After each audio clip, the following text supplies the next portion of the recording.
Hello, hello, hello. Happy Sunday, y'all. It's Krishan. I am the founder of Blaxit Global and the host of the Blaxit Global podcast. So glad you are here. So please let me know that you can hear and see me. That would be helpful. Hey, Sister Geek, how are you? Hello, hello. Yay. So I take it that you can see and hear me. Welcome, welcome, welcome. Thank you for joining. So yeah, today we are talking about what to do on your exploratory.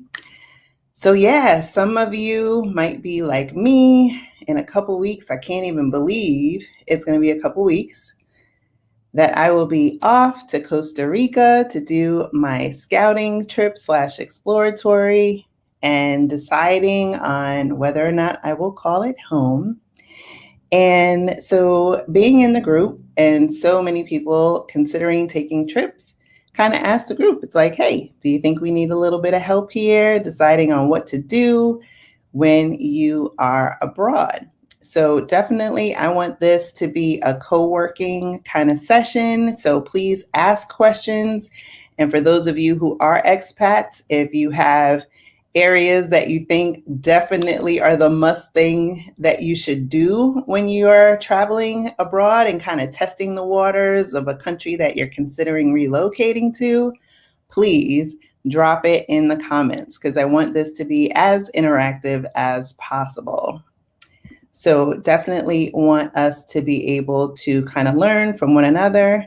So I'm excited because for me, Costa Rica, and I think you guys might remember in the season finale of season 2 of the Blaxit Global podcast, I shared that my mom is getting older. She lives in Florida. My youngest will be going off to college in 2023, which is why my Blaxit is in 2023.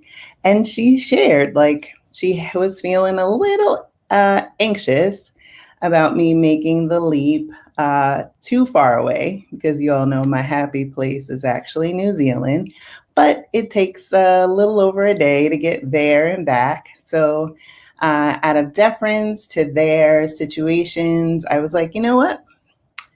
I can look at other countries. And then through the podcast, was able to get Costa Rica on the radar, which was fun. And so I've been in different expat groups, asking questions, learning from people that are in Blaxit Global who are giving their feedback on their own experiences.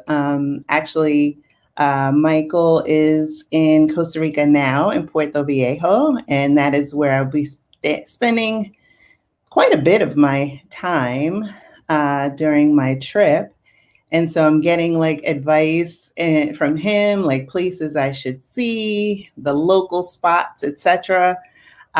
So I wanted to, I also have another country on my list, Portugal, which I will be visiting in April of next year.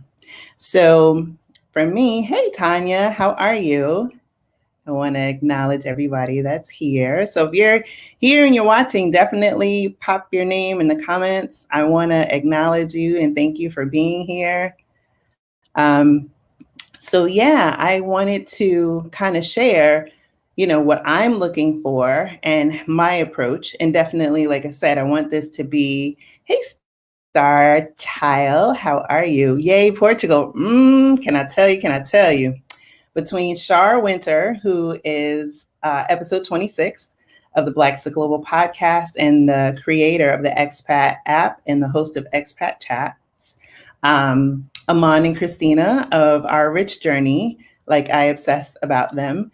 And so some other people like Cinnamon Driven Spice, like I've been inspired to kind of, put Portugal in the consideration set. And so then my third would be Italy. So I'll get into all of that. So I want to definitely, hey, Terry Lynn, how are you? Hello, hello. Thank you for joining. Star Child, ooh, you're trying to go in June 2022. That is my birthday month. Yayos. That's what I'm talking about. Sister Geek. Wait, you're going to Portugal in April 22? Really? Well, we should meet up because I am looking at arriving. I haven't bought the ticket yet, but I'm looking at arriving somewhere like right after Easter because um, I know definitely in certain parts of the world that really lean into religious holidays that it can be very, very busy. So looking at right after the holiday, Char is amazing. She is, and I love the app. Hey Dee, hello, hello.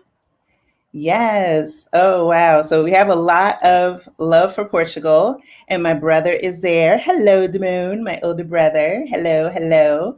Um, and so, yes, before I go into my love of now newfound love, have not journeyed to either country of Portugal, there is a new resource that I've created, and it's on the Blaxit Global website. It is under the resources section. So for those that are looking to apply for residency in Portugal, there is a new guide. Char's app is the Expat App, and you can access it through iOS, or if you have an Android phone, you can get it via Android. Let me see if I can pull it up, if it doesn't like drop out the let me see if I can get a link and I'll pop it in. Hopefully it won't drop out the link, our connection. All right, here we go. It looks like it's behaving. Here, I'm dropping it in the chat for you. So hopefully, Sister Geek is going to Turkey. Let me tell you, everybody's been talking about Turkey. I'm like, I think I need to go check it out. I think that Stephanie Perry is planning on going to Portugal. Excuse me. She's already been to Portugal. She's planning on going to Turkey in April around Easter. And there are a few other people that have considered or are considering going to Turkey, but I've been hearing a lot. So let me pop that up there. That's the link for anyone who has not gone on the Expat app. It's available for iOS and Android. Char Winter, who is on episode 25 of the Blaxit Global podcast, lives in Lisbon. She is phenomenal. And she created this amazing app for us, by us, right? It's about the Black expat experience. And so, yeah, download it. It's free. Go and support Char because we need to, one, support one another. We need more Black women that are in these tech fields creating things that benefit us because that's how we shape and make change. Some of you have probably heard my rant as of this week with our problems as with Facebook and Instagram shutting me down and muting me. But, you know, that is why it's important that we support one another. So, yeah, Sister Geek said she's going to meet up with Stephanie. Oh, that's lovely. Awesome. Awesome. Yeah, I don't think I'll be able to get to Turkey. I actually thought about it, but I haven't gotten to fully planning Portugal yet. Char is helping me a little bit with the planning. And then I have a friend who I met through a course I took last year, and I forgot. Well, at the time when I met, she was living in Canada, but she's actually from Portugal. So she's local, giving me the feet on the street experience. So that's actually one of the things. And so let's see, Dee says she's looking at Nicola, Costa Rica, and Portugal. All right. Nicoya, the Nicoya Peninsula. Yes. We had during season 1, Alexis O'Reilly. She is in the Nicoya Peninsula. And she was also on an episode of House Hunters International. So if you're able to find that episode, you'll get a good idea of what her family did. They moved from Ohio and they relocated to Nosara in the Nicoya Peninsula. And it's a great episode.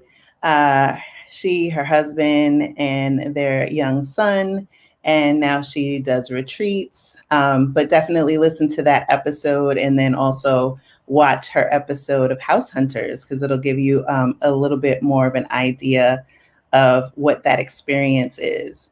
Yeah, you know what? Everybody's talking about Portugal. And her name is Alexis. I'll type it in the chat. That makes it easier.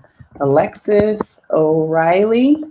I want to say off memory, she's episode 6 of the Blaxit Global podcast. And I don't remember the name of her episode, but I did see House Hunters, or actually HGTV, is running a new commercial to promote their catalog being on Discovery Plus, and they actually have Alexis in the footage, because I saw it and I was like, I think that's Alexis. And then I saw it again this morning. I'm like, oh, that is. I meant to drop her a note and say I saw it, because I keep in contact with my guests. If you're on the Blaxit Global podcast, you're one of the family. I want to know how things are going. I try to stay plugged in. You know, I am that kind of host. But that is also why I wanted to have this session. Oh, yes. So Dee says, yes, the Nicoya Peninsula is I did that one it's in a blue zone. Yes. So there are 7, keep me honest here, Dee, blue zones. So the blue zones regions of the world is where people tend to live longer and adopt a healthier lifestyle. If I remember correctly, Costa Rica, the life expectancy there is definitely well into the mid 80s, whereas the US, actually, the life expectancy has shortened dramatically due to COVID. I think we're now at like 68, 67-ish. Yet another reason to bounce. But yeah, I know I binge. Oh, they live over 100. Yeah. You know, I don't doubt it, you know, and we'll get into it and actually that's probably a segue, because we want to know, what are you guys looking for I'm going to take some notes, and then I have some other things that are popped up that I want to kind of keep track of. So for people that are looking at, you know, their exploratory, you know, what are the things that you're looking at? Is it, we talked about longevity, walkability. I'm guessing that that's part of it. So I'll share a little story. I talk about it on the podcast. My first overseas trip was solo overseas trip was in 2017. I went to New Zealand for the first time. I talked about New Zealand my whole life as a child growing up in the Bronx, and obsessed about New Zealand. I used to get library books. How a Black girl in the Bronx decides she's in love with New Zealand? I don't know. My mom remembers it. She's like, I remember when you would like harass me about getting you books on New Zealand. I didn't get there until 2017, and I was, 43, 42, 43, somewhere around there. But that was when I was most active. I thought I was going to lay on a beach. I'm a beach girl. I thought I was going to lay on the beach for, where was I there? 2 weeks. I was going to relax. No, your girl went zip lining. She's afraid of heights. I hiked the volcano. I went kayaking. I don't know how to swim. I did some of everything. And it was like, wow, I got to see and learn aspects of my personality that I didn't even know existed. But I also got up early in the morning, walked around, one, because New Zealand is super, super, super, super safe. 2, I didn't feel like an outsider. And I even felt really safe because there's a park in Rotorua. I wound up getting a car. They drive on the other side of the road. It was a whole big thing. But anyway, which was really fun. Actually, I didn't realize I was driving coast to coast. It's not that huge of a country. But I remember when I went to Rotorua, and it is the closest you can get to the Earth's magma. So the Maori that live there, I mean, most people do, but especially the Maori that live there, they have these like rituals, and they also like, well, they'll have a party and maybe they'll roast a pig or something. And they use the Earth's heat to cook the food. And then and they heat their homes with it. They bathe. It's just a beautiful thing to see. And there's these natural springs and geysers. And so there's this park that you can go to and just walk around. And there's like geysers, like, or in like lava pits in this park, but it's like a regular park. So think like a central park, but not as big, of course. But it's a regular park, right? There's kids playing and things like that. And then there'd be like a pit of like steam. And you're like, what? And just a sign and a little like fence that says, don't fall in, you'll die. And I was just like, wait a second, like kids running around and all this other stuff, but they're not, worried. And so I was staying with, because that's what I do, and we'll get into that on the exploratory. I like to stay in Airbnbs with locals. Especially when I go into a country for the first time, I like to, at least for the first 1 or 2 days, I like to kind of be in a home with a local and then get my bearings. And then I'll switch to an Airbnb or something like that where I can be by myself and have that level of independence. So when I had come back from visiting the Lord of the Rings tour, my host was like, oh, you should go to this park. It's beautiful. And don't be like the other tourists taking selfies and fall in the pit and die. And I was just like, wow. Never, never, never in the US, because like you couldn't have that park because people would be falling in and wanting to sue the government. But like I was like, how do people like not do? But I digress. But yeah, New Zealand is certainly my happy place. And so when I travel and I do exploratories, actually, like I am doing this time in Costa Rica, or when I travel abroad, this time doing an exploratory, I do prefer to stay in Airbnbs over hotels. And the reason being is it gives you like an opportunity to get the local lay of the land. I prefer to travel not as a tourist, not because, there are tourist traps, which we know there are, but it's beneficial to get the local perspective. Because if the locals aren't warm to Americans, or they're not warm to Black Americans or Black people, like I want to know. Now, granted, I do all this research in advance of that, and I hope you will too. But I would recommend try to avoid hotels. Now, when I go to Costa Rica, I'll fly in and out of San Jose. And that first day before I go to Puerto Viejo, I plan on staying in a hotel just because I'll be arriving, I think, in the evening and then darting off in the morning. It'll just be easier than me trying to find and navigate getting into an Airbnb that first night. But like that's the only time I really do hotels. And so I would want to know, like, do you prefer hotels? Do you prefer being with the locals? But if you're moving abroad, I would encourage you to make local connections, because you'll find that they will be able to guide you to places that are off the beaten path. You'll know like where to go. It helps if you can speak the language. So I've been brushing up on my Spanish, at least to be able to say basic things about like what I need to do or where I'd like to go, or if I need help. Because I think in most countries that even if you try to speak the language, they will meet you there and appreciate it if you don't try at all. I had an experience, which actually I wrote about on the blog, in France when I went to visit my friend Marcia, who was on season 1 of the Blaxit Global podcast. She lives in Paris. We worked together in New Jersey, and she relocated there through our company. And I will admit, I was a little arrogant American. And I was like, oh, I'm going to be there for 4 or 5 days. Marsha's fluent in French. Like, I don't have to worry about it. I don't have to put any effort into learning the language.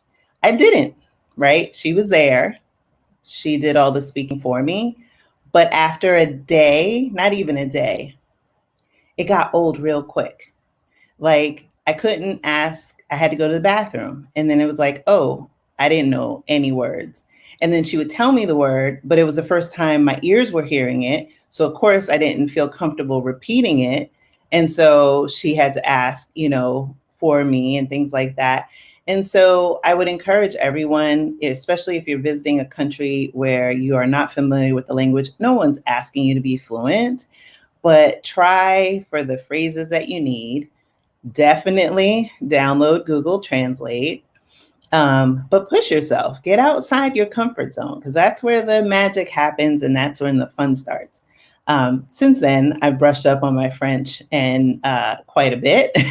So I won't be encountering that same predicament again, but it was a lesson learned. It was definitely a lesson learned, because you will find when you go to most countries that people are fluent in multiple languages. And in America, that is certainly not the case. And yes, so Star Child said Portuguese is hard. It's interesting. I've been practicing a little bit, but trying to stay focused on refreshing myself with Spanish. And I don't know, I'm curious what your thought is. I found that phonetically, while the spelling is different for certain words, when I hear it, it's the same sound in a lot of ways to Spanish. And then I can say, oh, okay, it's just spelled different. But I don't know if you've seen or encountered that same challenge with Portuguese. But I say with anything, give yourself some grace. No one came out of the womb speaking any language, whether it's English, French, Italian, whatever. No one comes out of the womb, right? Babies take years before, of course, they'll say, they'll mimic sounds and things like that. And then they'll get like around 1.5, 2, where they can kind of string together a broken sentence. And obviously, by the time, they get into school, they have a better command of the language. But think about it. Have a conversation with a 4-year-old versus having a conversation with my 21-year-old or my daughter who's about to turn 16.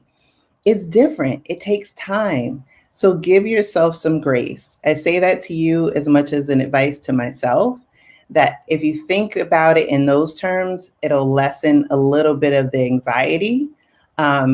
Because, we didn't come out the womb speaking our language. We didn't certainly say and flub a word and then say, oh my gosh, this speaking isn't for me. I'm never going to utter another word again. I'll just, bang on things and people will figure out, right? You keep challenging yourself, you keep practicing, and then you build that confidence that leads to competence. So that's a word of advice there. So I have a couple things that are on my list. So what I recommend, and for this exploratory, and this is how I'm like approaching next year, because my Blaxit is in 2023. People think like, oh, 2 years, honey, 2021 just flew by. We might as well almost call it Christmas. So it's 2022 coming around the corner. I've got 2 countries, potentially 3. So I need to make a decision, visit both or maybe 3, make a decision, and then double down on the one that I'm looking for, because I have other things that require my focused attention, namely my daughter going to college. So next month we're going on college tours. We're flying to Ohio. We're going to be doing other things. I don't want my move abroad to overshadow this important and critical time in my life. I need to allow time and space for that, of course.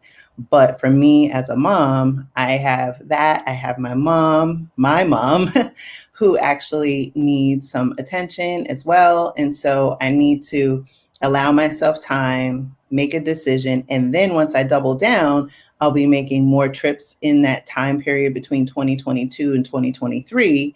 So to guide it.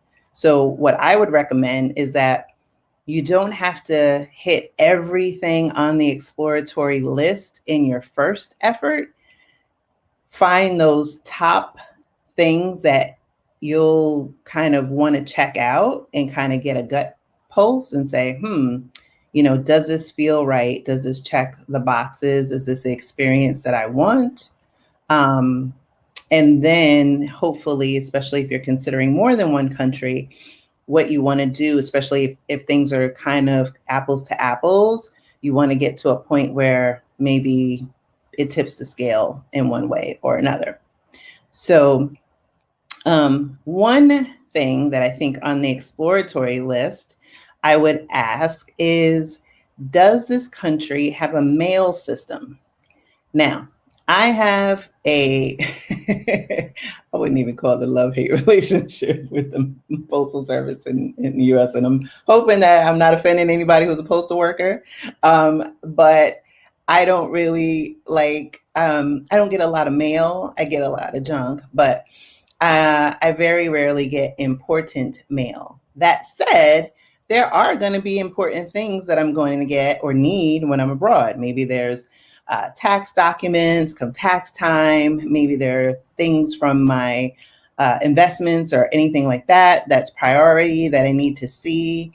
And so the ability to get that either scanned so I can look at it through an email, or in the case that I may need to get something delivered, is going to be important. I think some of you might be following Adelia. So she's Picky Girl Travels the World. And I believe it was when she was in Honduras. So she did a teaching stint in Honduras about 5 years ago, I want to say. And that was a challenge. She was in a country that didn't even have really like a word for a male person, because that wasn't something that they did. They didn't have an infrastructure and a system for that. So if getting mail is important to you, and it seems like wow, is that really important? But if that's important to you, that's something that you might want to research, because you might be thinking, hey, I can order something on Amazon that I need while I'm in country X. And that might not be your reality. So I would say mail. Also, for those of you who are, well, I was going to go for another one, but I think this should be on the top of the list. Y'all let me know. Hair care products. Because when you're abroad, depending on the climate, and we'll get to that in a second, it's going to be important for us to deal with our hair. So some people who move abroad, they make the decision either before they leave or once they're abroad, they experiment with different styles, maybe cutting off their hair, or doing passion twists, or wearing wigs or weaves. Not so much weaves, but I've seen added hair, lace fronts and different things, headband wigs, etc. But hair care products. So I am a big proponent of, when you move abroad, if you can take another piece of luggage and just fill that up with the hair care products that you use, that would be great. But on your exploratory trip, and this came up in the group the other day, is I would take it a step further. Talk to a local, or go to, either, I don't know, depending on the country, a beauty supply store, or a supermarket, or talk to a local and find out where people get their hair care products, and see if you can find your products in a store and what the cost is. Now, assuming that you'll have to probably do some math in terms of the conversion, but you'll want to see what the price is for the products that you like to have, or those must have products, and what they cost in your potential country, because that's going to be part of your budget. If it costs significantly more, you want to go in with that eyes wide open. Or if you plan on making trips back and forth from the States to whatever country you're relocating to, maybe it's twice a year, and that's when you stock up and you bring those products over with you. That's another thing. But I would certainly recommend doing that on your exploratory trip, researching the hair situation. If you're going to be able to find someone who is trained with dealing with, and knowledgeable about how to care for Black hair in its relaxed state. If you wear a relaxer, because I know Dee had popped this, being in, potentially Lisbon, if you have someone who can do your hair, or if you're like me and you're natural and you want to occasionally go and maybe get a professional trim, you want to make sure that you find someone who can do your hair. If you're a man, a barber. So those are the things that I would scope out during that initial exploratory, because that's going to be important. You may fall in love with a particular area. So in some countries, some people like to be in like the city center and the situations and areas that are highly populous. Now, there's good and bad to that, depending on the country. You might find that there's more expats in a certain area. It's usually more expensive to live in a center of town than it is to live on the outskirts or in the country. But you might find that you're better able to find products and services in those high populous places because there are more people that need them versus being on the outskirts. So again, if you know that you've fallen in love with, let's say, the Nicoya Peninsula, but that you have to travel hours to get your hair done or get products, that's something you want to kind of know off the bat so you can manage your expectations. So that's one. So climate is really important. And this is for my folks, especially that are considering Costa Rica, like myself. Costa Rica has a lot of microclimates, 12 if I'm not mistaken. And so depending on where you are in the country, it can be like really humid, or if you're in the coastal side, is very different than, say, if you're in the Caribbean side, like it may rain more on one side of the country than the other.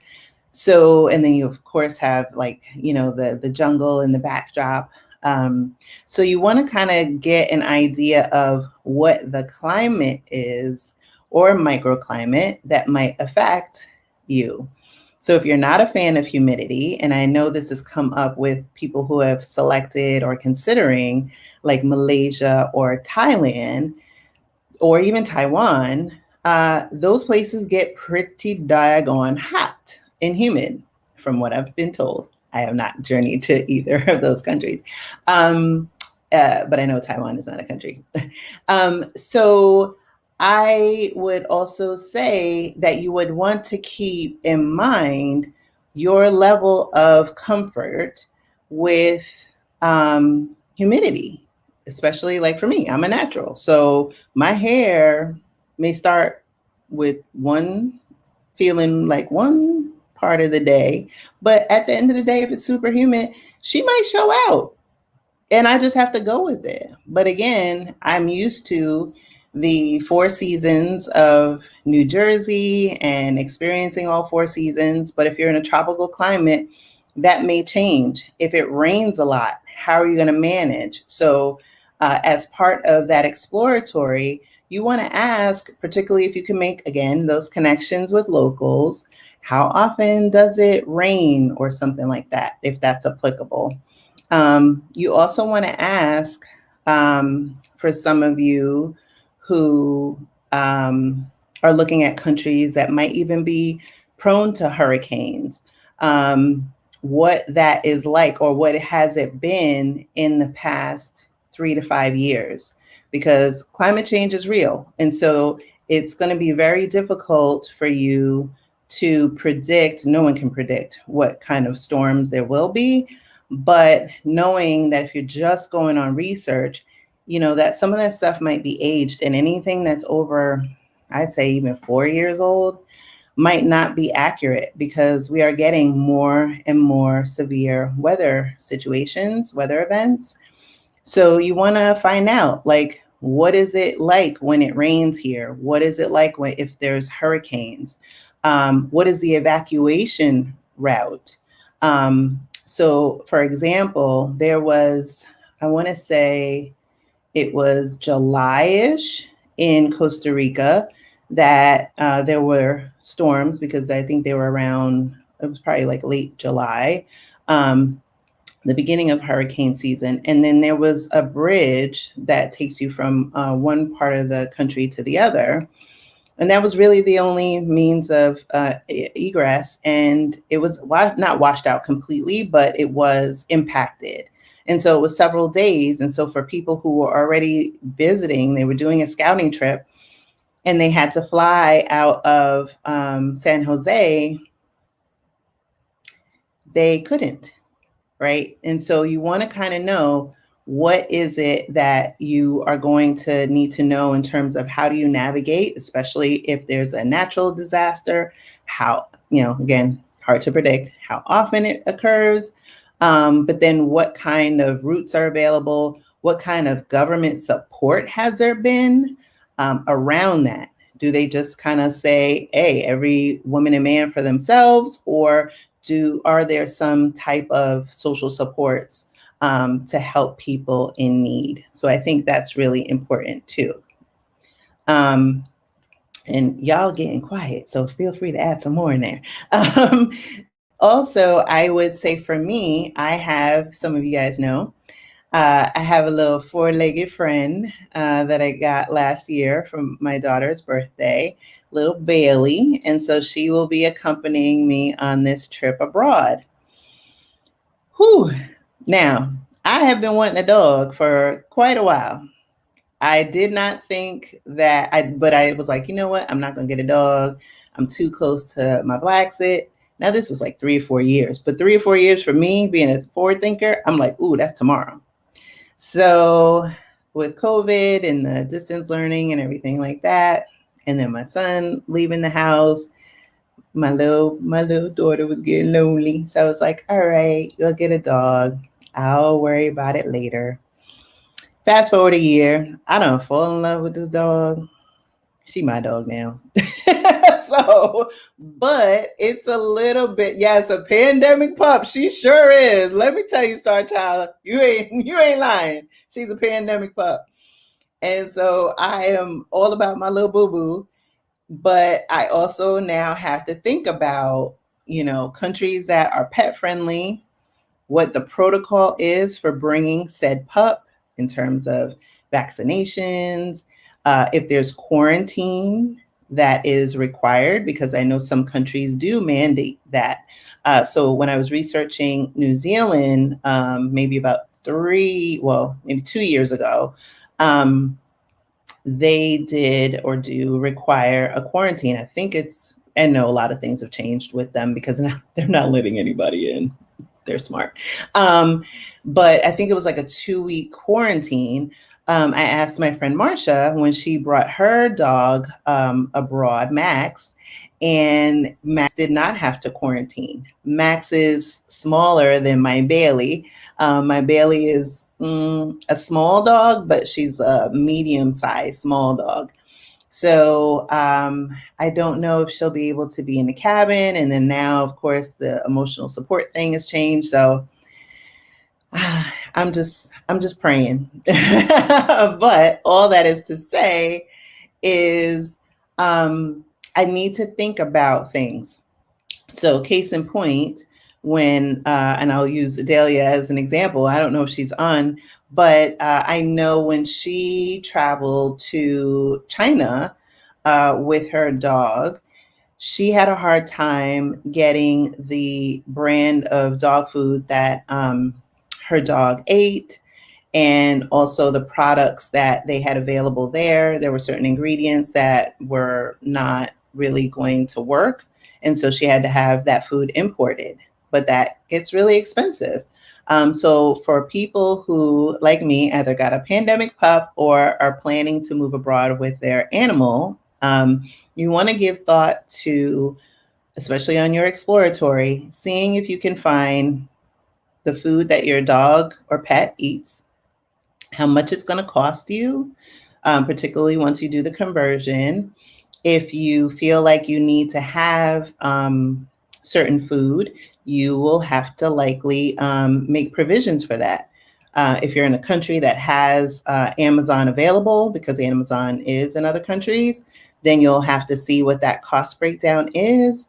If the food is available in that country, what it costs with the conversion, or bringing over with you when you bring your belongings, maybe a 3-month supply of pet food, so that your animal, if they have to transition to another brand, a comparable brand, you want to kind of wean them into that. So that's something to consider. You also want to know if the country that you're looking at is pet friendly.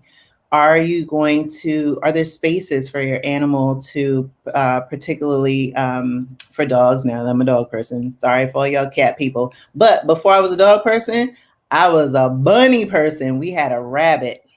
Rest in peace, Zelda. So I am a friend of the animals. And once upon a time, I had like 5 cats. But that's a story for another day. But anyway, if you have a pet that goes outside, like a dog, are there dog parks? Where are they in your town, or where you're considering? You also want to give thought to, for me, I have a dog, grooming. What is grooming going to cost? What's that?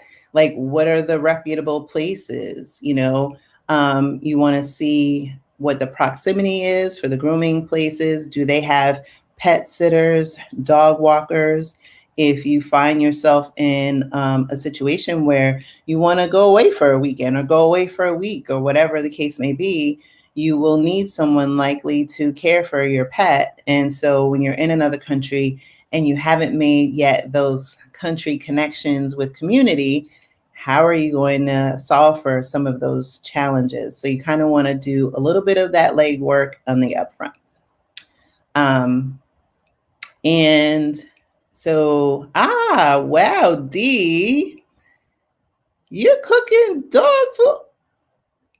I am impressed. I am impressed.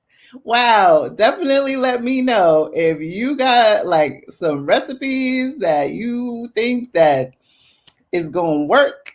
I'm game. What? Oh, wait, Renita, be careful with pets. There are things that will eat them in Costa Rica. USC tells you exactly what you need to do to move to Costa Rica. Wow, yeah, good point. Because, and honestly, and I'll say it now, that's why I have 3 countries now on my consideration set, because of what you just said. If you're going to go to another country, and yeah, maybe the environment is pet friendly, but in terms of people liking animals, but like the other part of the environment are animals that may not like your animal, that's something that's important, because I wouldn't want somebody eating my little Bailey. So that is one that would make Costa Rica a deal breaker. And that's why it might be helpful to have other countries on the list. But again, this is why it's really helpful to go through what those non-negotiables are on your exploratory, so that you go eyes wide open. We've all heard the term wanderlust. I know when I am abroad, it is intoxicating. I'm breathing rarefied air. I'm the highest version of myself.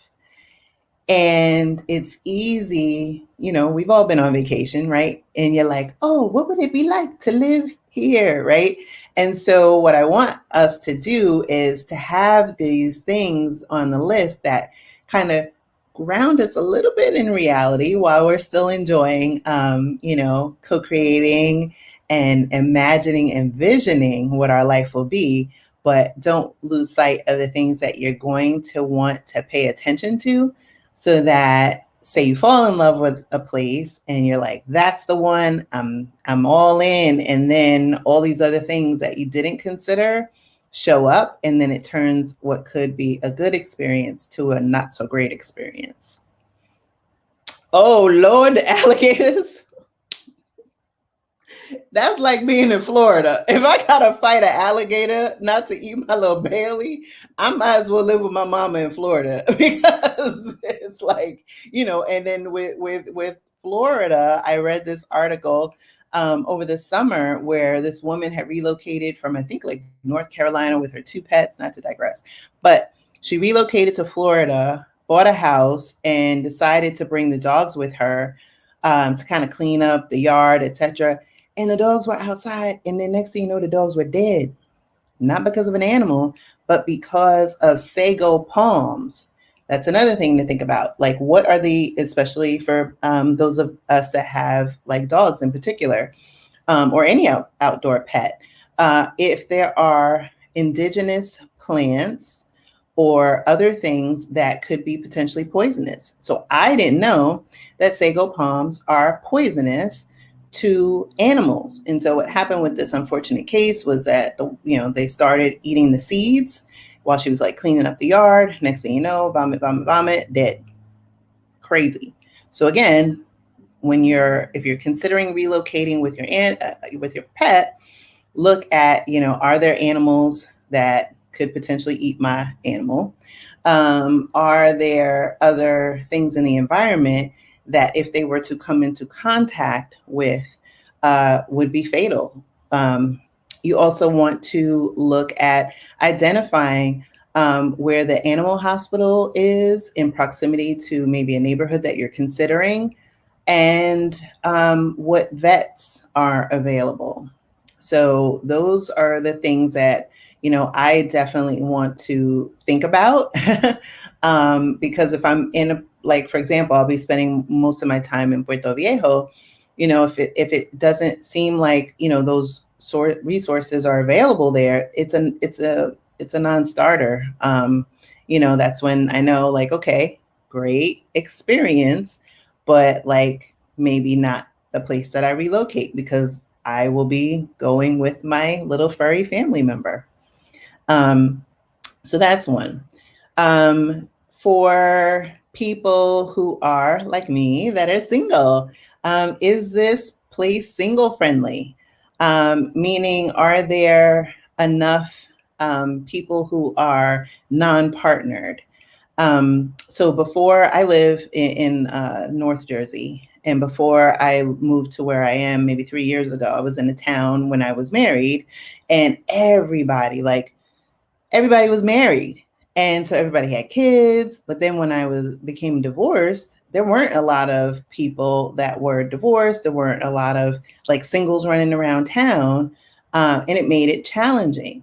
And so when you're considering moving abroad, if you're a single person and you think that you might want to date, it might be important to check out, like, where do single people hang out? Are there single people around, or are you in a particular town or province that people are booed up? If you identify as LGBTQ, are there places that you're considering that are LGBTQ friendly? And what are those spots? So you'll want to spend some time identifying those things, because they will become important. So for me, when I go, I want to look at, where do people hang out now?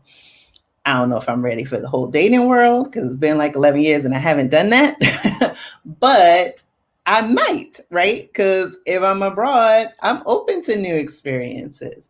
But I would not want to be in a town where everyone's booed up, because then I'd have to go visit or go and find another town where there would be somebody who's potentially eligible, So that's also, yes. And yes, Star Child, single people in your age group. Because let me tell you, I'm not going to rule out, because I'm 47, right? I'm not going to rule out, what do they call them? Young, I call them youngins, but they call like, oh, I guess women like me, like cougar. I don't identify as that, probably because I don't date. But I am not one who's attracted to someone who's like 20 years younger than me, 15 years younger than me. That's like not my jam. Not, no offense to anybody who loves that, but just for me, I don't. So yeah, are there people in your age group? Where do they hang out? Are they, I love museums. Where are the museums? you know, not just like bars and restaurants. So, where are the museums? Where are those opportunities for cultural experiences where you might meet people? I've been in some beautiful countries where they've had these outdoor amphitheaters, museums galore. Oh my gosh, in Paris, I had the best time at the Musée de Quai Branly. Probably massacred that, but it is highly, highly, highly recommend that. There was a lovely, lovely, lovely museum that the name escapes me. It's the National Museum in Wellington, New Zealand. Hands down, my favorite museum. And I would say the second to that was the one in Paris. But definitely you want to kind of look at that. And so Star Child also said clubs, for sure. And so also, I'm just looking at my list so I keep track of what I had jotted down, and definitely want to know if you have any additionals. If you are traveling with children, so I have a half empty nest. So that won't be applicable to me, but I know at some point my children will come to visit, but they will be adults. But if you are traveling with small children, you'll want to know, same thing. Is this country or is this town, right? Not the country usually. I haven't found an anti-kid country, but is the town or city like kid friendly in the sense that there are things for children to do that are child focused? One of my hangups with the United States is that when I was growing up, and again, I grew up in New York City, but we had after school things. We had after school clubs. I had religious instruction. There were activities on the weekends. I played in the borough orchestra. I played at Carnegie Hall when I was 12. Like there was no shortage of things to do. And then when I look at the earlier generation, there used to be like the police athletic league and all these other things and activities. And we have, as a society, moved away from that. And I remember when, and I guess, in retrospect, I was guilty of this. So when my son was born, it was like the year 2000.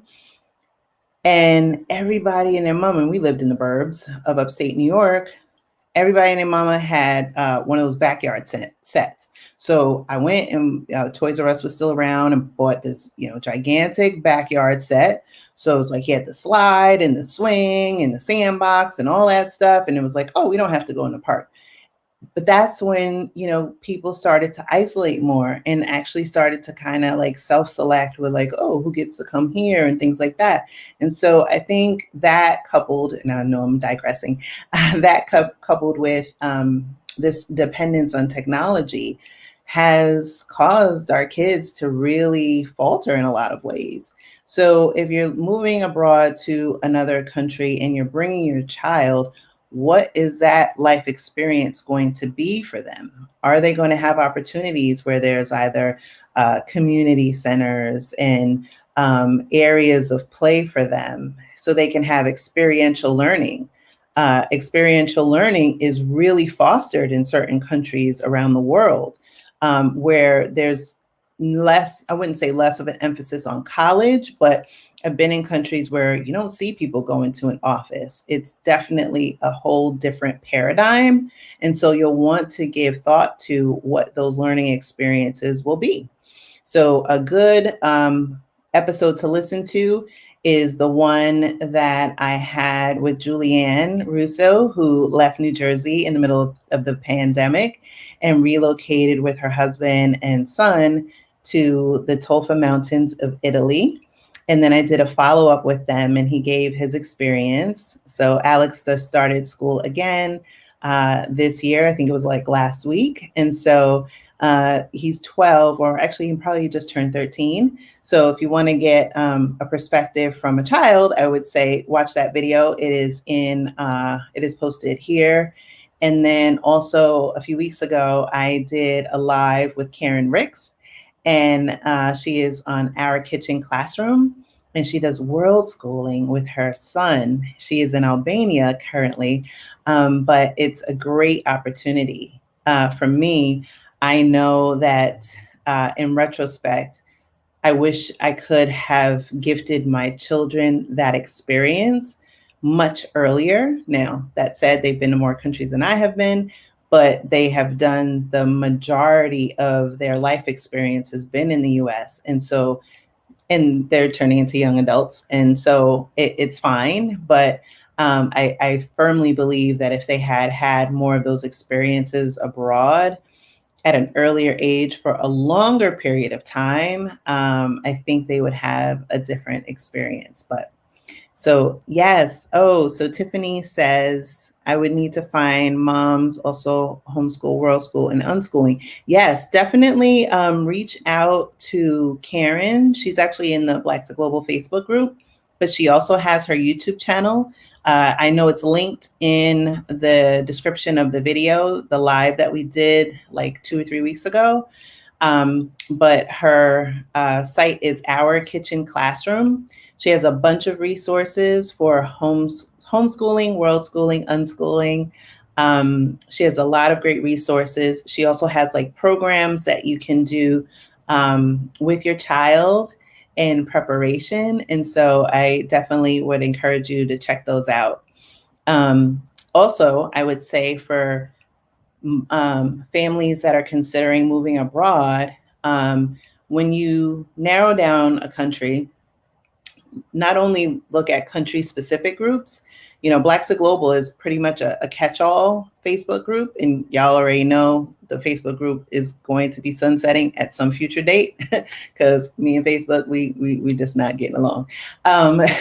So this is a great opportunity to sign up for Blaxit Global Passport. Some of you have already joined me there. We're having a great time. But in any event, it's a general group, right? There's people that live in different countries, there are people considering different countries, but we are not solely focused on one country. So I encourage you to join those groups that are in other countries. So for example, I'm in the Black Expats in Costa Rica group. Let's see, Black in Portugal, and then I think it's like American families in PT for Portugal, which has a lot of great resources.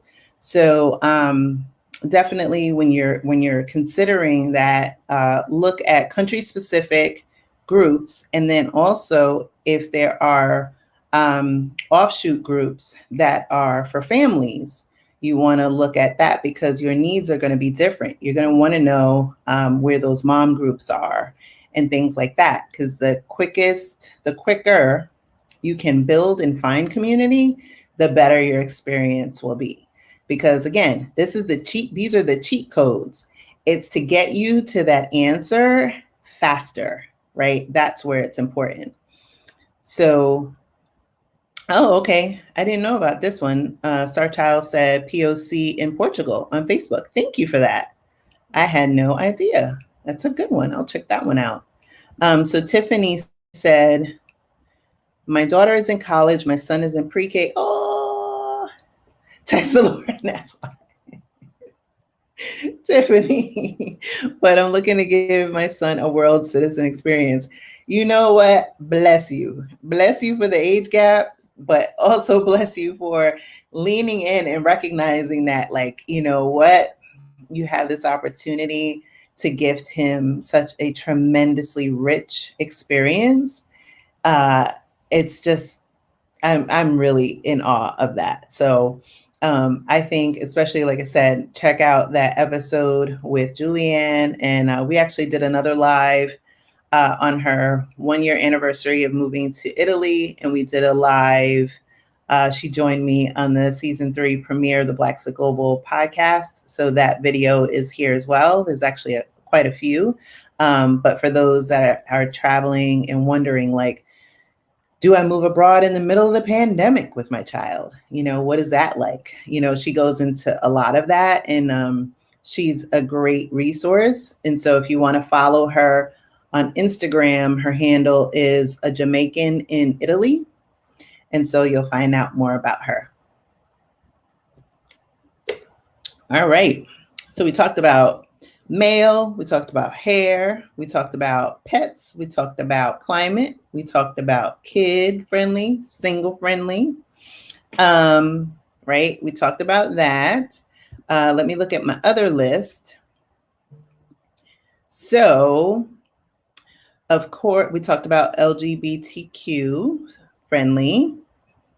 One of the things that I think is important, of course, is the healthcare. Now, you may have already and should have already done some homework around the healthcare situation in the country that you're looking to go to, but also know that some of the rules have changed in response to COVID. So, by way of an example, you may have seen some countries doing digital nomad visas. A lot of countries are changing certain visa programs. So, for example, in Portugal, the Golden Visa program is changing slightly. Well, I say slightly, but for many, it's significant in 2022. So I believe there's certain regions that they're putting more emphasis on as part of the Golden Visa process than countries or than parts or regions that they had in the past. Some of them are coming off. But you'll want to pay attention to that because that's going to be important as you move. There also, as it relates to healthcare in your application, in some countries, and again, I'm using Portugal as an example, I've been seeing some chatter as of late where there is a requirement that you have your private health insurance as part of your application, whereas before that happened more or less in the second step. So again, you just want to be knowledgeable about those changes. And then I would recommend during your exploratory trip, finding expats and seeing how they access the system. So if it's a free system and they don't have private health insurance, like where's the closest doctor or hospital? That's really important. You might fall in love with being by the beach or being in the jungle. But guess what? If you fall out that tree, how long does it take to get from where you fell to the hospital? Every minute counts, right? So you want to figure out how is it that you access the system? What is that process about? And then if you have private health insurance, what are those provisions?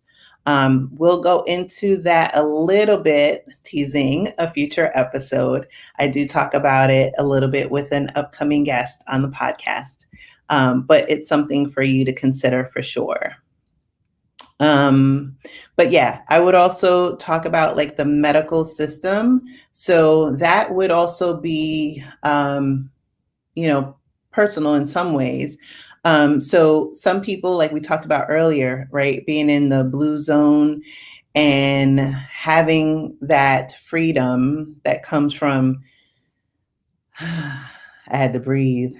I'm getting excited just thinking about it.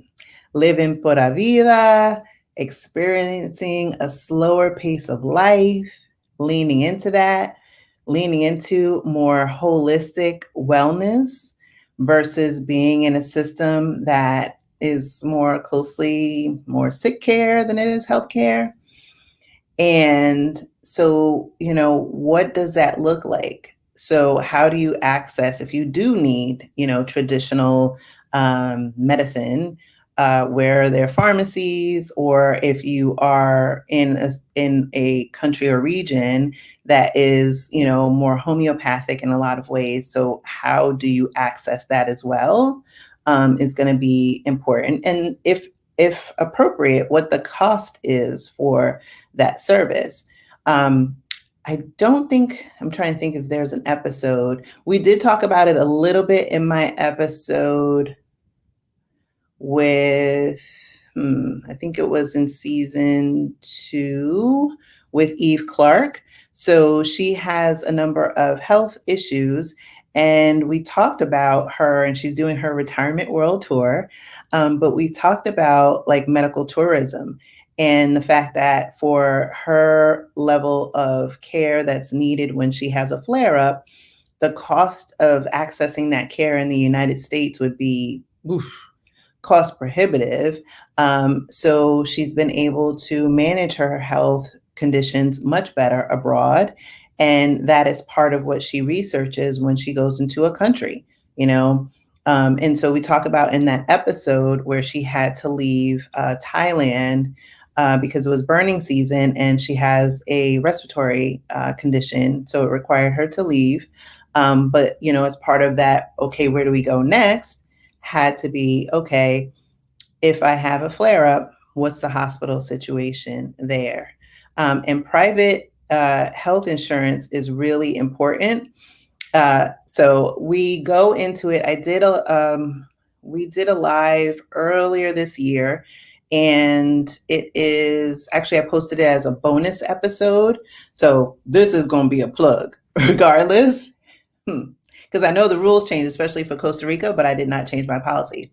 Please, when y'all doing your exploratory trip, don't just get travel insurance. Travel insurance is if your bags don't make it there, things like that. You need travel health insurance, especially in these COVID pandemonium streets.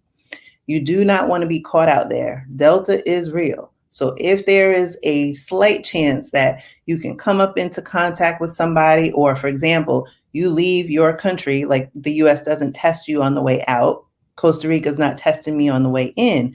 But in order to come back in the US, I need to test. Okay, well, guess what? What if I test and I test positive for COVID? I won't be able to fly back into the US. I might need to quarantine or be in a hospital. I don't know. So I have a travel health insurance policy that also has a rider, because the rules have changed since then, but they probably will change back. And so that's why I didn't change the policy. But at the time, when I booked my ticket, Costa Rica requires your inbound and your outbound flight, one. They also required at that time, although this has changed, that you had to have a $2,000 rider for quarantine. So again, if that's a mandate of a country that you're considering, you want to know what the entry requirements are. But then also you want to be clear on what the exit requirements are for the US. You need to be able to test negative. And so if you have to stay or quarantine, and if it's government quarantine, that could be pretty expensive. I know in Canada, for example, quarantine is easily over $2,000. And that's the case in a lot of countries because they were doing that to really deter people from doing non-essential travel. But again, adding, I think the difference of having that on my policy was like $5, something like that. $5, and that keeps me from spending $2,000. I'll spend the $5. So definitely get travel health insurance. Listen to that episode that I did with Arnitha Webb. It was a bonus episode from last season. And if you go on the Blaxit Global website, there is a link. I think I moved it. It's now under the resources section. So you can get a free quote for travel health insurance if you need that. So, oh yeah. So Hermes addict, that change is significant with the golden visa. Yes. For those that are considering or were considering the golden visa. I think there had been some chatter around the changes, but then they kind of delayed it because of COVID. But now it seems that those changes will be enacted. And so it does have a significant impact. I'm planning, if I do decide to move to Costa Rica, I will likely go on a D7. But, and that's, like I said, for me and my journey, I'm trying to really cover that time period that my daughter is in college. And then that gives me the ability to go back and forth to the States with not being like a full day like New Zealand, but New Zealand ain't letting nobody in right now anyway. But also, I have a lot of countries to tick off my list. And so I want to be able to go to France and Germany and Switzerland and Belgium and all these other places.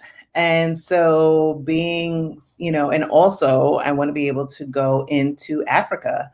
And so I feel like Portugal would afford me a better opportunity to do that than trying to do that same like level of trip from Costa Rica. But again, I think it's going to be a gut thing. When I go, it'll speak to me. But again, that's why it's also good to have, okay, my gut might say, hey, let's do this. But there's also certain things that you'll have to consider.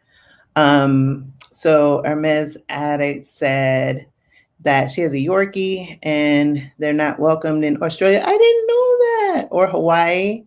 Yeah, I love Hawaii. I went many years ago. I think it was like 2003. And they are strict, let me tell you. So yeah, they would have to quarantine. Yes. Australia, I know Australia and New Zealand require quarantine. I wouldn't be surprised with Hawaii because I know, again, I haven't been there since 2003, 2004-ish. But when I tell you they are strict, like you do your TSA pre-check and all this other stuff, but you're like, they do multiple agricultural checks.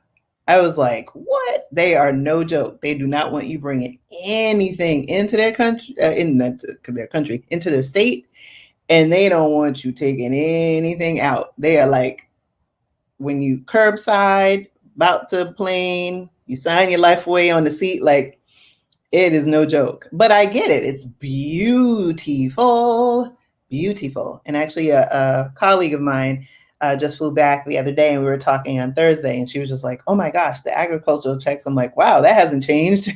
but I get it, right? You want to, at least for me, when I go to a country and I see that there is a concerted effort to preserve and protect the environment, that is like my heart just lights up.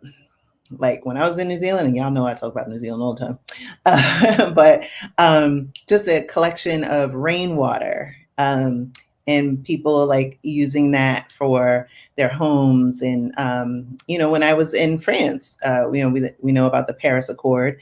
But also, the fact that like I would go to a store and, you weren't getting plastic bags, the single-use bags and things like that. Like there was just, I like when I'm in countries that reinforce that. Iceland, whew, man, the best water I have ever tasted in life, in life, in life. I want to go back because I want to experience the 23 hours of daylight. But the water and the skier, they have this thing, it's like a yogurt thing called skier. Oof, oof. But it's an expensive country. It's the most expensive country I've visited thus far, is definitely Iceland, hands down. And so I'm just going back into the notes. Oh, okay. So Alicia asks, join late. Did you share any tips for moving abroad tour for neighborhoods? Consideration or must look for tips? Well, great question. So we talked about, I'll give you a recap. We talked about climate, hair products, of course, pet friendly, kid friendly, LGBTQ, single friendly. Definitely where to meet up with the locals is important. I also would recommend, here's another one, to do a walking tour. If you can do a walking tour during your time in your exploratory, I would say that that's a must do. You can find out a lot about, the history of the place that you're considering. I think it allows you to ingratiate yourself a little bit more in the community to really know where it's from and its background and like why do because it's going to be a culture shock, right? And so your ability to kind of have a little bit more of that like a tool in your toolkit is going to enrich your experience. And oftentimes you don't just get that from a group, you don't get that from a Google search. I remember when I was in Napier, New Zealand, I did a walking tour. I loved that tour. Napier is, yeah, I would say Napier is actually, I'm trying to think, is that my favorite? Yeah, I think Napier is my favorite so far because I've not gone to the South Island yet. But Napier, it is so beautiful. The whole town is Art Deco. And so you would go there and you're like, okay, how is like all of this whole town Art Deco? Think like Great Gatsby, like the old cars, like the women with the flapper dresses, like the whole thing, like out of the 20s. And I was like, oh my gosh, this is so cool. But the backstory was that it wasn't always that. There was a horrible earthquake, and then the town was basically decimated. And they actually had footage because there was like a ship that came in because the neighbor is right on the water. And then, everybody comes, like greets the ship. And then the next day, you just see flat buildings because the earthquake happened. So all the buildings were decimated. When they rebuilt, there was like some agreements that they had with other countries, some backed out. And so they decided to rebuild, and they rebuilt the whole town in Art Deco. So that was the backstory. But if I had gone in, like say I was going to relocate there, and I was like, oh, this is kind of cool, but I would have missed out on why it was so important. And there's more to that story, but that's what I think is a benefit of going on walking tours that really gives a richness and a context that you won't get otherwise. So we talked about the changes. Let's see, I'm just skimming through some of the comments. Yes, Iceland was beautiful, just very expensive. Their currency is the krona, and the krona is ridiculously strong against the US dollar. I did not know that. I was just like, oh, I'm going to Iceland. Yay. And I was like, say what? Woo, child. When those, I think 5 or 6 days were over, or was I there a week? I think it was like 6 days. I was like, whew. But the Blue Lagoon was amazing. Yeah, so Tanya asked, so how do you quarantine a pet? So I have not had to quarantine, but I did board Bailey when I went to Florida over the summer, and I won't board her again. I think part of it was like it was her first time away from us, yada yada. But I believe, and anyone who's experienced this, please feel free to write in the comments. I believe what happens when you have to quarantine your pet, that there are certain government facilities that facilitate that, or if there is a veterinary place, depending on the country, they'll have protocols. But you'll want to check it out because, again, some countries, particularly in Oceania, I have not seen that in the EU countries, only because I know they have a pet passport. But I've seen it in countries in Oceania that you do require a quarantine of the animal, in addition to obviously any shots. And you usually have to get sign off from a vet within a certain time period before you fly. Usually it's like 3 to 4 days. So there's a lot of nuances with that. But I will say another plug for Adelia. She covers that on her channel. I think there's a great video that she talks about her experience traveling with her dog.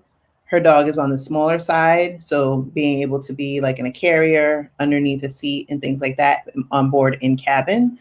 But if you have a pet that would need to go in cargo, you'll have to give some thought and consideration on whether or not you're comfortable with your pet being in cargo, if they may need anything to help them better adapt to that, and if you need the assistance of a pet relocation service. If you're moving abroad and your company is paying for that, you also want to know, what service they use and get some reviews. I mean, you want to get reviews anyway, but particularly like if you're so far removed from a process where they are, utilizing their vendors and things like that, I would try and plug in a little bit more, just because you just want to kind of give yourself a little bit of peace of mind.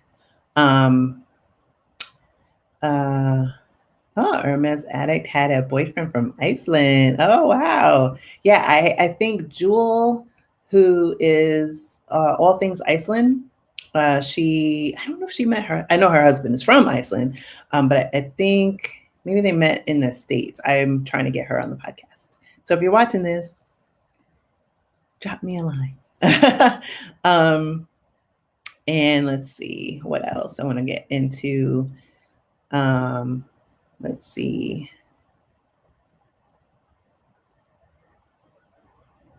Former New York City gal, like, yeah. Oh, New York City, yeah. Want to know where folks are from. So Sister Geek said the US and UK. So I'm just reading some. If you go, so Star Child said, if you go on YouTube and type in drive-through on any town or city you're considering, you can see a great view of the neighborhoods. For example, Campo de Ourique, Portugal drive-through. Oh, wow. I have to check that out. I will have to check that out. Thank you. Thank you. So Sister Geek was saying that she has elderly dogs, and so she does not want to disrupt them. That is also a good point.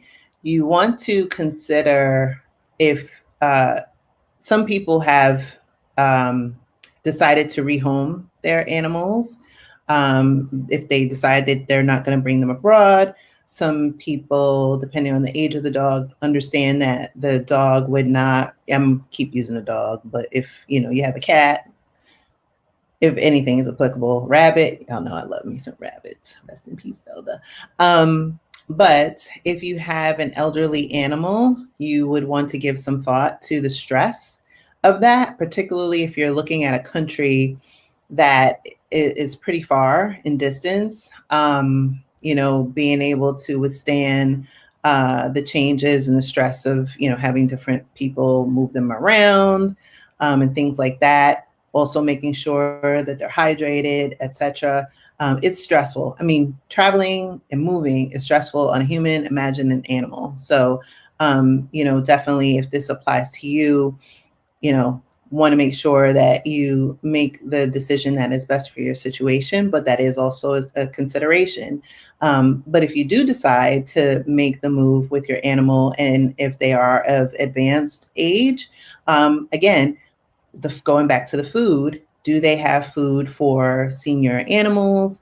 What is the level of care that is available in that country or region? So you'll want to give some thought to that. And even as it relates to any pet sitters or walkers, you want to have somebody who's experienced.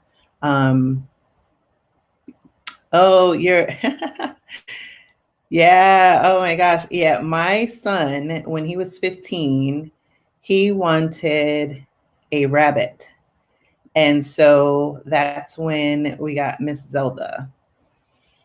And Zelda passed away earlier this year. And she had been rehomed just because where we moved a couple of years ago, they don't allow rabbits. But my coworker and friend her children wanted a rabbit, and they fell in love with Zelda, and they're only a few minutes away. So we still had Zelda. She just wasn't living with us, but she was still here. So we kind of had like joint custody. It was great. And so yeah, Zelda is still a part of our lives, even though she has passed on. But I am a firm lover of thank you. Yeah, Zelda was my baby Z.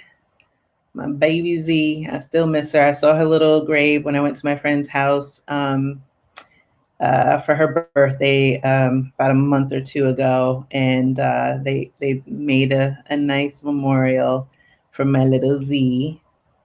Um, so I am looking at the list also. So for people, I don't know, I know this hasn't come up yet. I think I talked about it in a video that I posted. Yes, about move abroad mindset.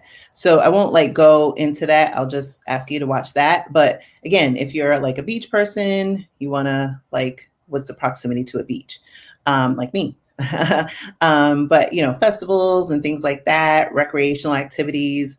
You want to see like what kind of things you'll find in certain countries and cultures that, you know, people collaborate and come together in these like big festivals and things like that, and are very, very communal. So if that's something that speaks to you, you'll want to take that into consideration. Or do you feel like you're willing to, if it means trek to someplace else, you just want to find that out. So that's why I think it's good to like plug in with the locals.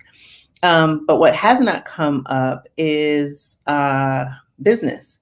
So for some of you who are considering starting a business abroad, or maybe you have a business stateside and you want to transfer that business to another country, there are things that you're going to have to consider. So if it is a online business, you'll want to consider you'll be making your money primarily in USD. How is that money treated in the country that you're considering? You also want to see what the business laws are if you want to transfer your business into that country. For some people, they have found that it is super easy to start a business that they weren't even in, they were interested in, but the US was oversaturated. And then they were able to start their business in another country and found a lot of great success. So, for those of you who have listened to the podcast, I did an interview in season 1 with Gabriel Lavelle, and he talks about the fact that he now has this luxury hotel in Johannesburg, and he did the paperwork and all that stuff on his laptop from Brooklyn like 3 years ago. Now he's got like this gorgeous luxury hotel called Days House. So that episode is in, you'll see it in the video playlist under Blaxit Global Podcast. And then we did a separate session about investment in Africa specifically, and looking for business opportunities. So I recommend that you watch that if you want to learn more about that. And then I also did an interview with our friends from Certified Africa who talked about opportunities in Ghana. So particularly those, definitely I want you to check those out, because whether or not you're looking at those specific countries, but it would give you an idea of what you might need to consider. Also, Christine Job, who is the host of Flourish in the Foreign, and she's in Barcelona. She was also on the Blaxit Global Podcast in season 2. She just released on her podcast, the most recent 2 episodes is on how to build a business abroad. So she has a series, and I believe she has a course or like a workshop on build a business abroad. So you'll want to check that out.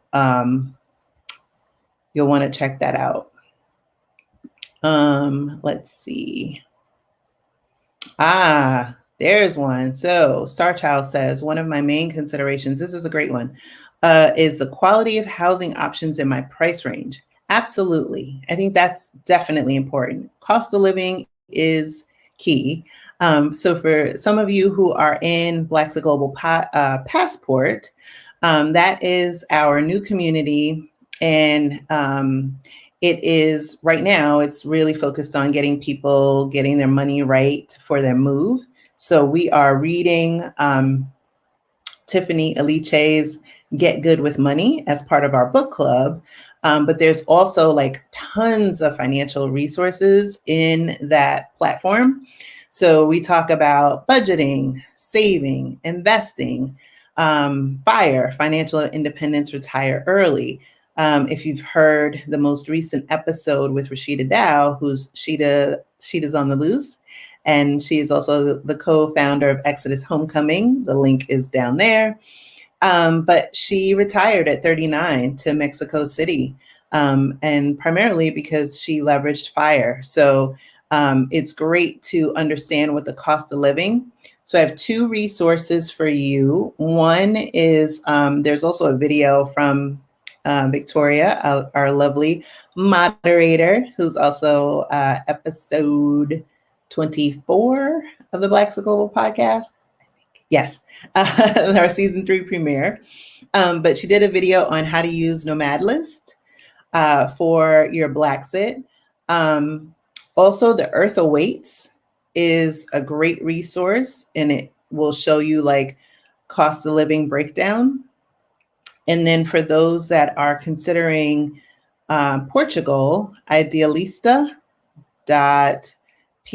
although if you do the one that's Idealista Portugal, you'll just need to translate it in English. But if you type it in and then you just go to the main URL, it'll sync to your language of choice. But you'll be able to see, apartments, usually a lot of photos.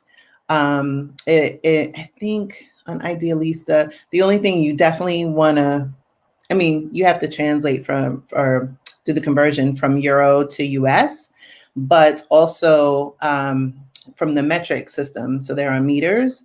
So you'll want to do the conversion so that you understand what the square footage is, so that, you kind of are able to assess how much space that you might need. But I would say too, on the exploratory, especially if it's like your initial one and just kind of trying to figure out what place or the country and maybe like the town or city you're considering, it might be helpful to get a few names of realtors or things like that, because I know in some countries they don't have a system that we're most familiar with. So we're most familiar with the MLS. And so you're able to go on the multiple listing service, kind of look at, whether it's apartments or houses, etc. In other parts of the world, it's a very decentralized system. And so it is very person to person. And so the listings might vary from agent to agent. So you'll want to be plugged in with several in order to understand and have like a better swath of what the opportunities are. And then, you'll figure out like who's reputable, who's not. But that is something I would also recommend you check out.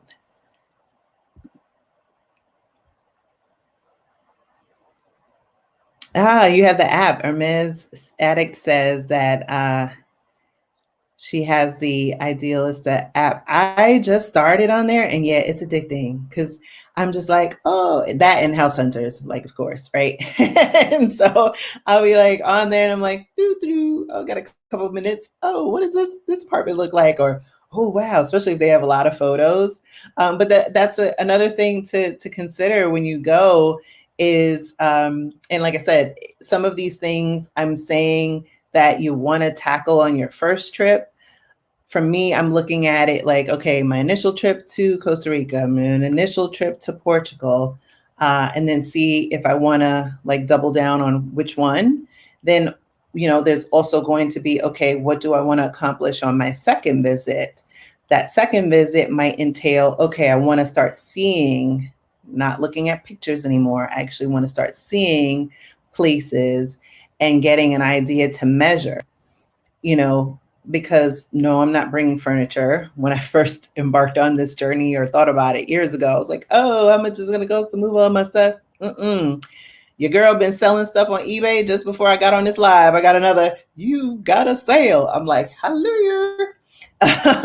So especially I didn't realize that eBay doesn't have like the listing fees anymore. I was like, oh man, I could have been selling this stuff a while ago. But anyway, so you want to take a moment, and now see, I lost my train of thought.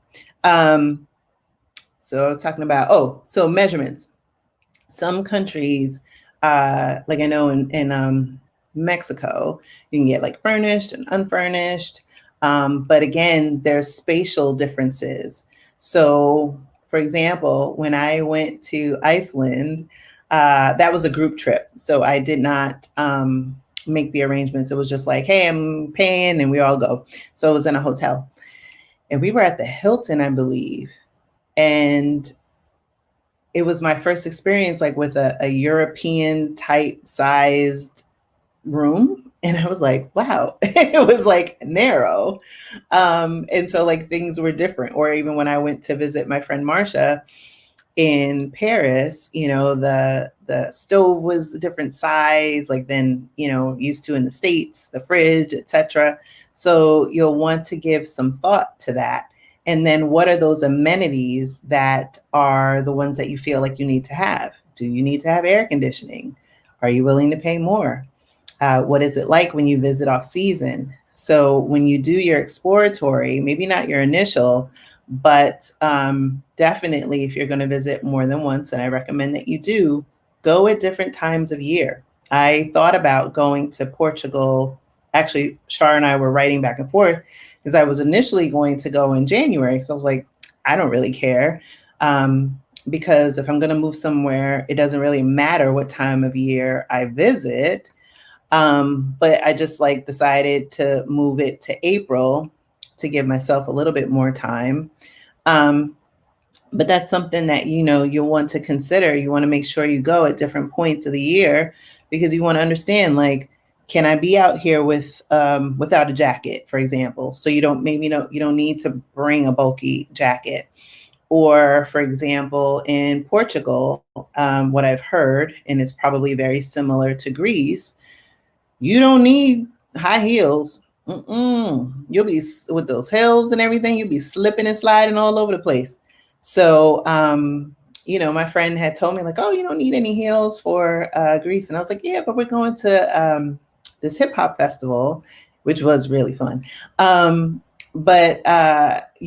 I didn't wear the heels. I even had like the grippy sandals and still wound up falling because it's slippery. Slippery. Yeah, one of the commenters in the Blaxit group said she could barely fit in the shower. That's how it was when I went to visit my friend. And I went in and I had to shower and I was like, oh, okay. So I'm like, like you'll have to like get to wrap your brain around that. So it'll be important to one, know about that, go eyes wide open, and then see at different price points if you get more space or less space or more modern amenities.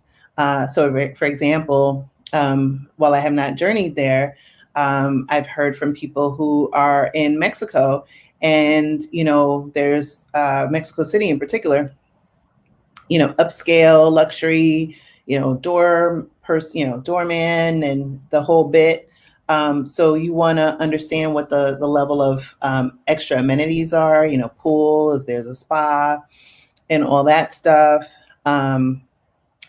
It is going to, it's going to matter. Hermes, I'm laughing. Destroy many a good hill in Greece. I don't doubt it because I was just like, I thought my friend was like, I don't know. I just thought she was like being dramatic. And so I was like, oh no, but you don't know. I'm going to this hip hop festival. Girl, I had to learn. I learned. I learned, do not bring them. So now the closer I get, the more I'm like, looking at my house. I mean, after this live, I'm planning on going to my garage and finding a bunch of stuff. I pop it on eBay because I'm like, what? Well, that and I'm doing fire anyway. So, we talk about that financial independence, retire early. For those of you who don't know, we're talking about that in the Passport group. So it's another shameless plug for Blaxit Global Passport. You can get to that link if you go to our website, blaxitglobal.com, and it's up in the header. And so, yeah, we started, we had our first book club meeting last Thursday, and there was so many ahas and nuggets. And so we're going to be doing like trackers to show how much we paid off and saved. And so it's great. One thing I also want to say while we're on it is budgeting. And I know this wasn't like really the goal of our chat today, but and that's why I want to encourage people to come into Passport. Get your money right. No matter where you live, you need money.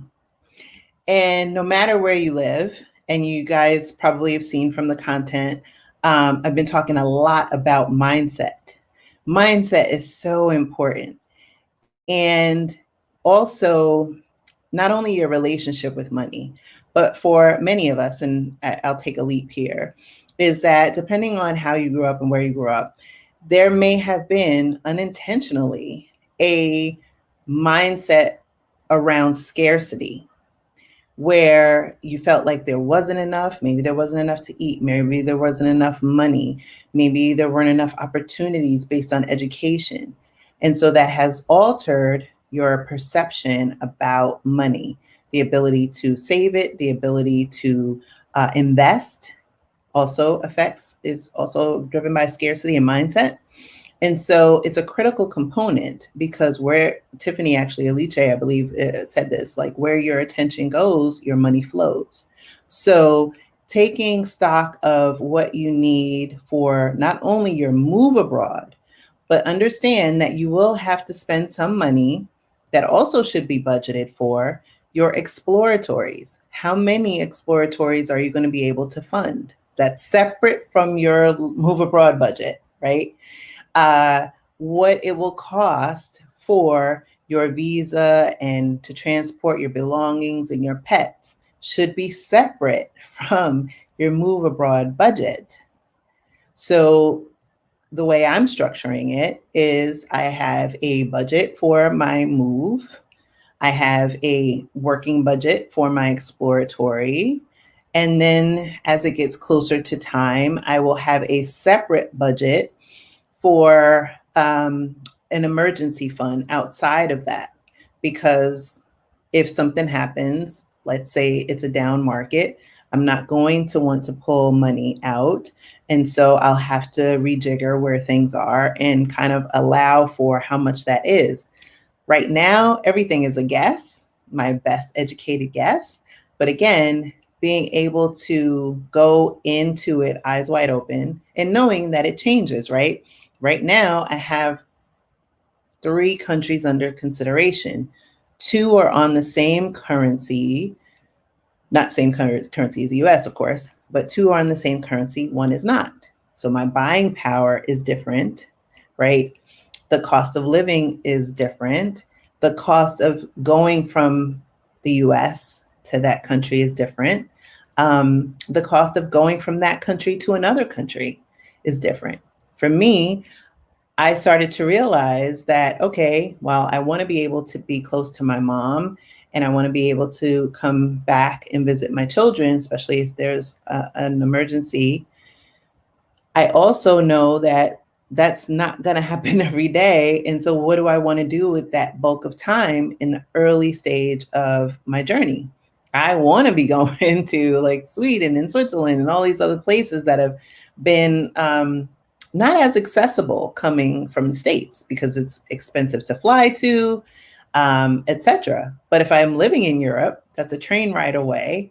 And oftentimes the trains are really, really inexpensive. And the flights are really, really inexpensive in comparison to living or leaving from here. So again, you want to run the numbers based on your lifestyle that you want to maintain, the things that you want to enjoy while you're on your move. But you also want to give thought to how you're going to support yourself, because you don't want to, I would say, come up with a budget or a number, like I want to hit this number to move, and then realize, oh, that number didn't take into consideration, visa, any apostils that you might have to do, et cetera, and so on, and in addition to your exploratories. All right. Star Child says, let's see, is it popping up? Did you mention there's a group for us that talks about budgeting and fire? Can you give us the info? Yes, it is Blaxit Global Passport. And let me see, I probably should have popped it up here. I know it's on the website. It's on, I'm gonna pull it up here.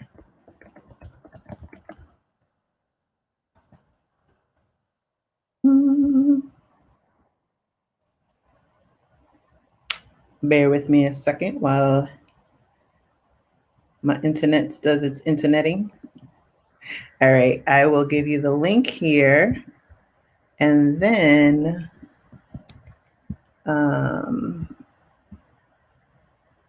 here, I'll pop it in the comments. That's Passport. And then let me see if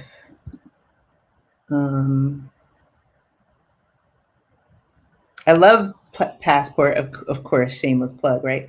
But I love Passport because, one, it's algorithm and spy free, so I don't have to worry about people, getting booted off of Facebook, or like my friend who's not in the group, but she just got back on Facebook today because she was banned because somebody reported a post of hers or something like that. Like, you don't have to worry about that. No trolls. So it is very helpful in that regard. Trying to see if I can, what can I show y'all? Here, let me see if I can, would you guys like to see like a little bit of Passport in action?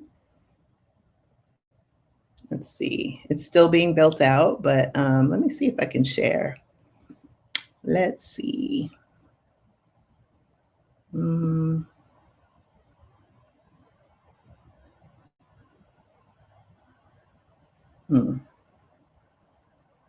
Let's see, is it gonna let me share?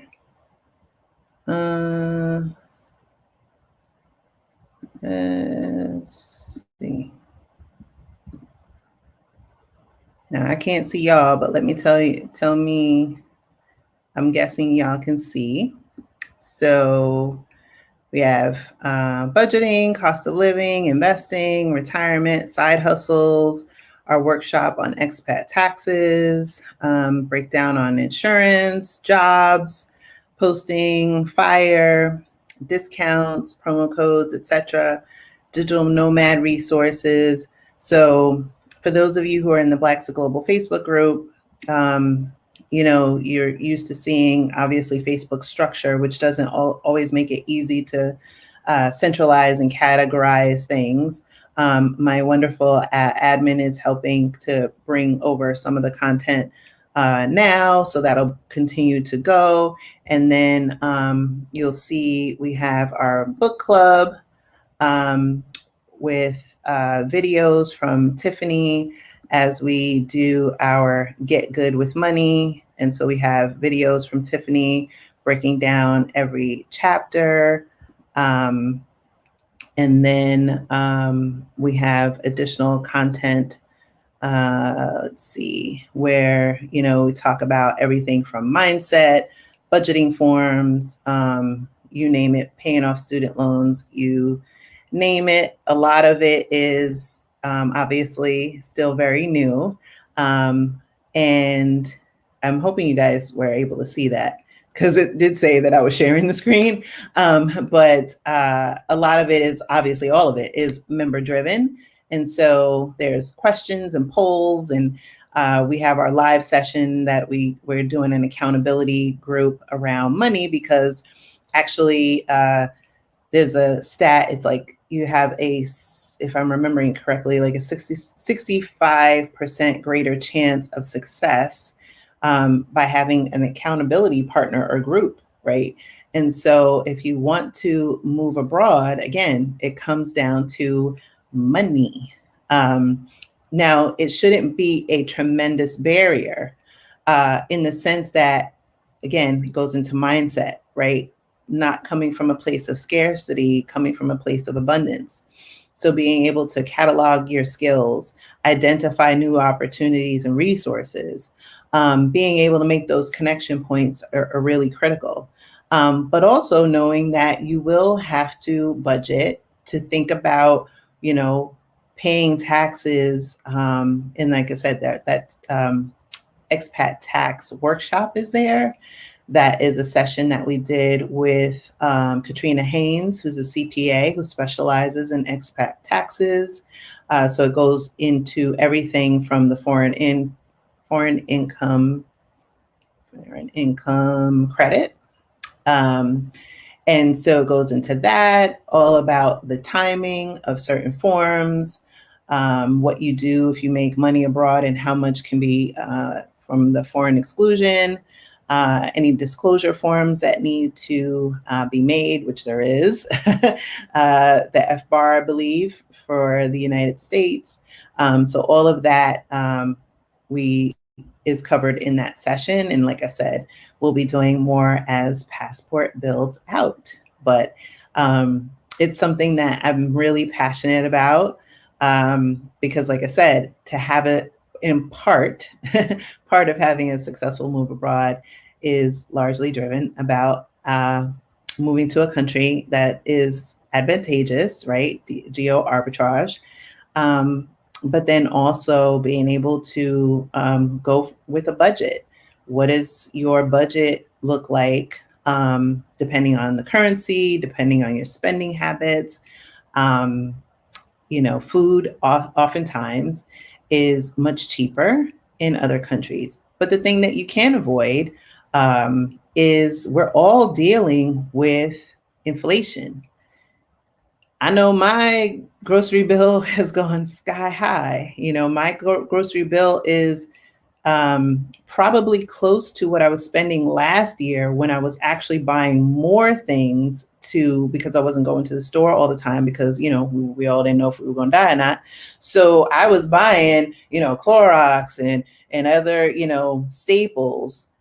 I'm not buying and storing, massive amounts of food, but my grocery bill seems like it is for very, very little stuff. But that's inflation, right? The cost of food, the cost of gas, the cost of everything has gone through the roof. So, you'll need to manage that as you look at your budget. And so what does that look like? What are your fixed expenses? For those of you who have student loans, what are those going to be, etc. So you guys let me know, because right now I'm like really focused in the Passport community. But if it's worth, talking about and doing a future live, I'm happy to do a future live on some of that. I'll have to give some thought to how I want to tackle that. But I think it's something that a lot of people have to pay attention to, especially when it comes to those forms and requirements, because there are certain requirements that you'll need to follow, excuse me, as an expat. All right. Are there any other questions? I didn't realize, we're coming up on 2 hours, y'all. And I got to list some more stuff on eBay. But let me look at my other exploratory list and see if there's anything else.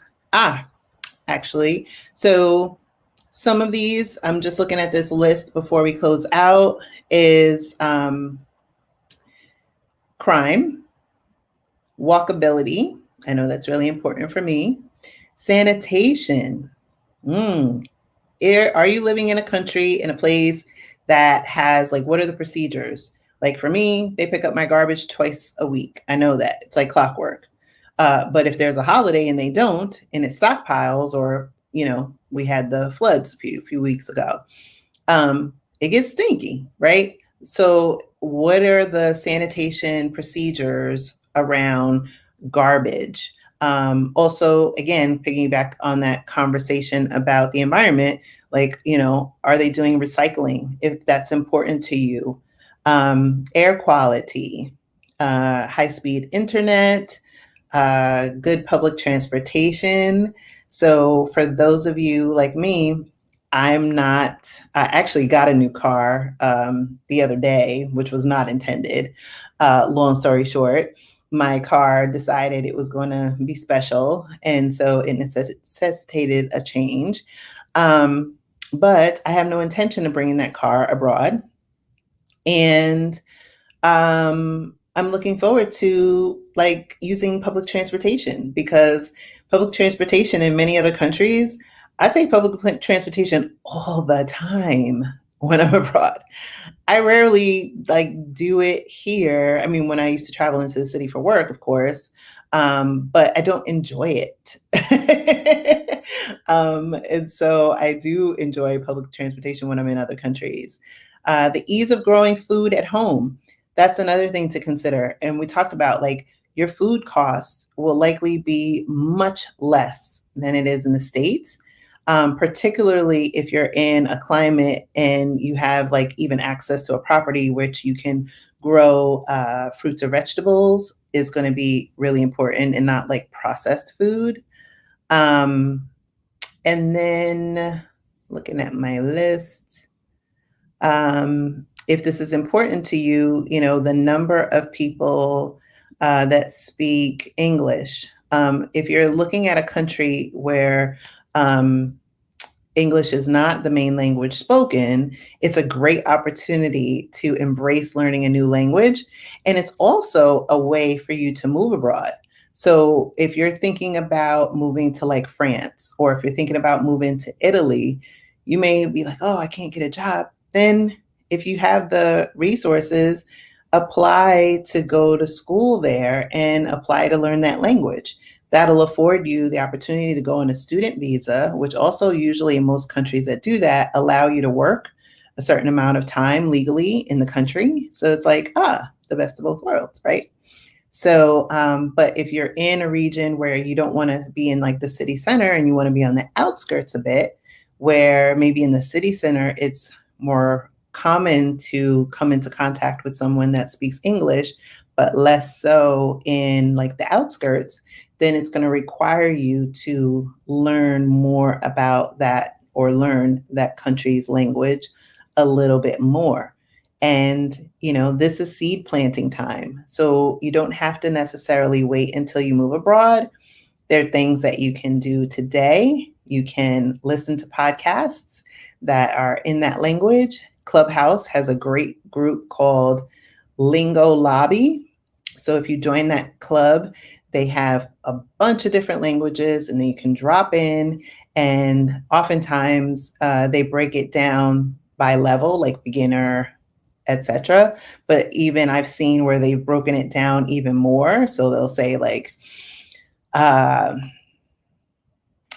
beginner Italian, and then in parentheses, slow speaking. So this way they know you're not feeling that pressure of having to have either perfect diction, or even, like, Spanish, right? The certain speed. You're just trying to get, like, the phonetics and the basics. And so in that room, they kind of set the stage and tone so that people know going into it that these are, like, beginning learners, and that, it's really just to get the confidence, the experience, and the flow. So, all right. All right. I think that's it, unless y'all got anything else. I think we covered our work here. I hope this was super helpful. Let me know if you have other topics that you want us to cover in a future live. We where are we in the month? We are going live. I will not reveal who, but we have a very, very special guest that will be joining us on October 2nd. So we will be doing a live on that day with a very, very special guest. So more to come on that in about a week. Definitely listen to the Blaxit Global podcast. Our new episode comes out next Monday. And again, like I said, we'll be doing a live on the 2nd. And then I think maybe one more before I leave for Costa Rica. But based on, your wonderful feedback, I will be popping in on a few lives during my time there to give you a sneak peek of what my experiences have been thus far and to kind of show you and put into action and practice some of what we've covered on our live today. So thank you. Oh, thank you, Lady M. Lady M says, thank you for taking the time. So you're welcome. So thank you all for joining us today. I am so excited that you are here. For those of you who joined late, feel free to watch the replay. For those of you who are watching in the future, definitely take heed to what our suggestions, our collective suggestions today, so that you can make the most of your exploratory. So have a wonderful day, and I will talk to you soon. Bye for now.